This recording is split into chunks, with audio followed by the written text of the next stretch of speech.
Have you ever felt completely numb, unable to experience any emotions at all? Or maybe you've been overwhelmed by feelings you couldn't even name. You're not alone. While most of us experience emotions every day, few of us truly understand how they work or why we feel the way we do. I used to think emotions were simple. You're either happy, sad, angry, or afraid. But after deep diving into the science of emotions, I discovered something fascinating. Emotions aren't what we think they are. They're not universal reactions hardwired into our brains. They're much more complex, more nuanced, and more within our control than most of us realize. I'm going to break down what emotions really are, why emotional awareness matters, and how understanding your emotions can transform your life. What are emotions really?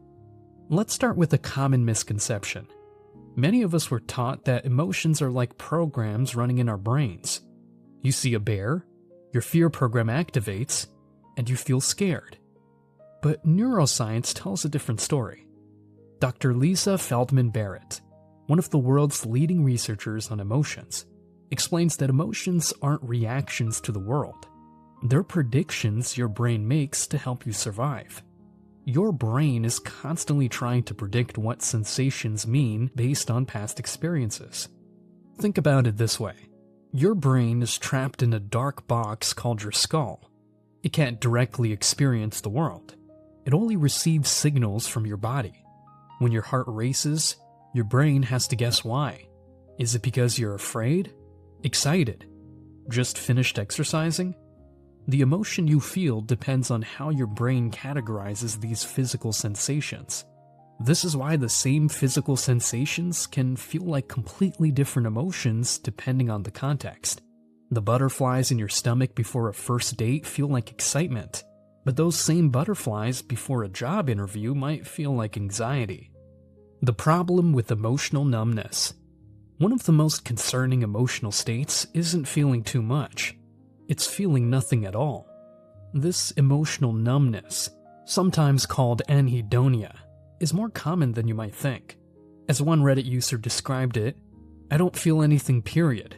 I don't get angry when I feel like I should be angry. I don't feel accomplished when I feel like I've accomplished something. I don't feel pleasure, nor sadness, nor hate, nor anything. It's like all emotions have been drained from me.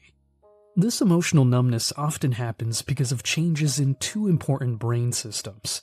First, there's the reward circuit in your brain, centered around the nucleus accumbens, which helps you feel pleasure and motivation. When this system becomes underactive, things that should feel rewarding just don't. At the same time, the ventromedial prefrontal cortex, the part of your brain that helps regulate emotions, becomes overactive. It's like having a volume knob for your emotions turned all the way down. Not just for negative emotions, but for positive ones too. The good news is that this state isn't permanent. By understanding what's happening in your brain, you can take steps to reset these systems. Emotional intelligence, the key to better living. Understanding your emotions isn't just about feeling better. It's about living better. This is where emotional intelligence, or EQ, comes in. Dr. K from Healthy Gamer explains EQ as the ability to recognize and become aware of what your internal emotional state is, to be able to communicate that internal emotional state, to be able to regulate that internal emotional state, and most importantly, to not let that internal emotional state impact your behavior. People with high emotional intelligence tend to have better relationships, more career success, and greater overall well-being because they can 1.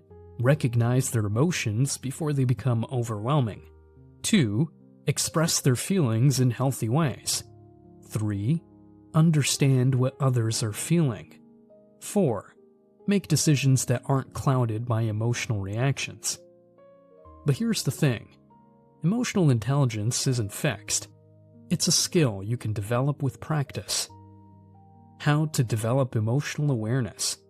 The first step to understanding your emotions is simply becoming aware of them.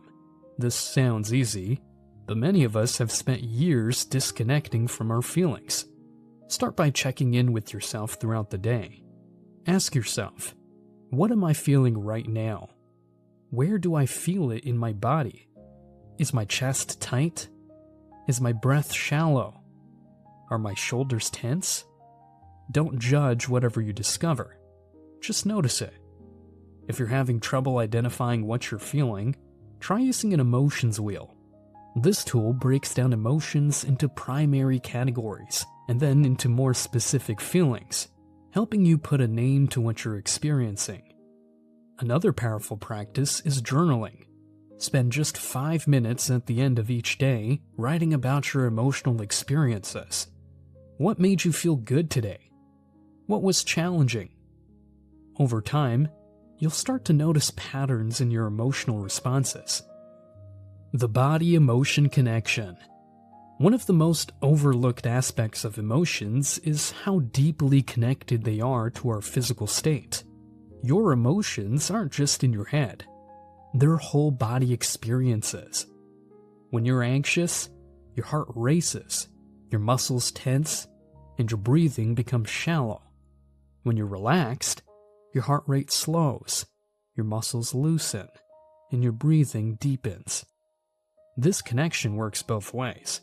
By changing your physical state, you can influence your emotional state. This is why exercise is so effective for improving mood. It changes your physiology in ways that promote positive emotions. Simple practices like deep breathing can have profound effects on your emotional state. When you're feeling overwhelmed, try this. Breathe in for a count of 4, hold for a count of 7, and exhale for a count of 8. Repeat this pattern a few times, and you'll likely notice your emotional intensity decreasing. Reframing your emotions. Once you're aware of your emotions, you can start working with them more effectively. One powerful technique is reframing, changing how you think about what you're feeling.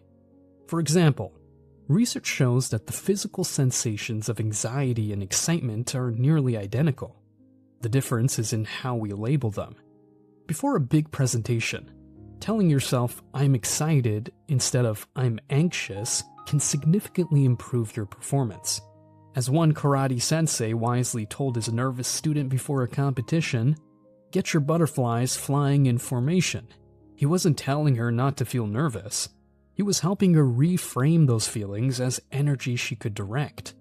This doesn't mean suppressing negative emotions or forcing yourself to think positive. It means recognizing that emotions are information, not commands. You can acknowledge the information without letting it dictate your actions. Resetting your emotional systems. If you're experiencing emotional numbness or persistent negative emotions, you may need to reset your brain's emotional systems. Here are some evidence-based approaches. First, consider a dopamine detox. This doesn't mean eliminating dopamine, which would be impossible, but rather cutting back on highly stimulating activities like social media, video games, and other quick dopamine hits.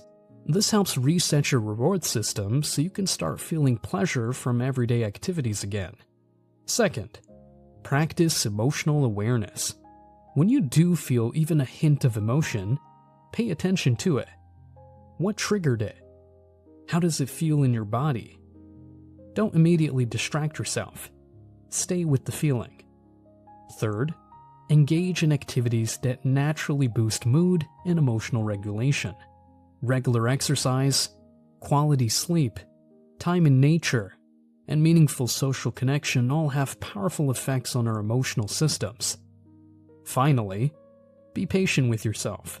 Resetting your emotional systems takes time. Small improvements can lead to significant changes in how you experience life. Understanding your emotions isn't about controlling them or eliminating negative feelings. It's about developing a relationship with your emotional life that allows you to navigate it more skillfully. By recognizing that emotions are constructed by your brain based on physical sensations and past experiences, you gain the power to influence this construction process. You can become more aware of your emotional patterns, reframe challenging feelings, and reset systems that have become unbalanced.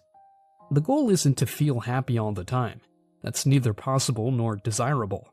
The goal is to develop emotional flexibility, the ability to experience the full range of human emotions without being overwhelmed by them. So the next time you feel something intensely, or nothing at all, remember, your emotions aren't happening to you. They're happening for you, providing valuable information about your needs and how you're relating to the world. By understanding them better, you can use this information to create a richer, more meaningful life. If you found this video helpful, let me know in the comments. What emotion do you find most challenging to understand or manage? Your insights might help others who are struggling with similar feelings. Until next time, keep working to become a better person.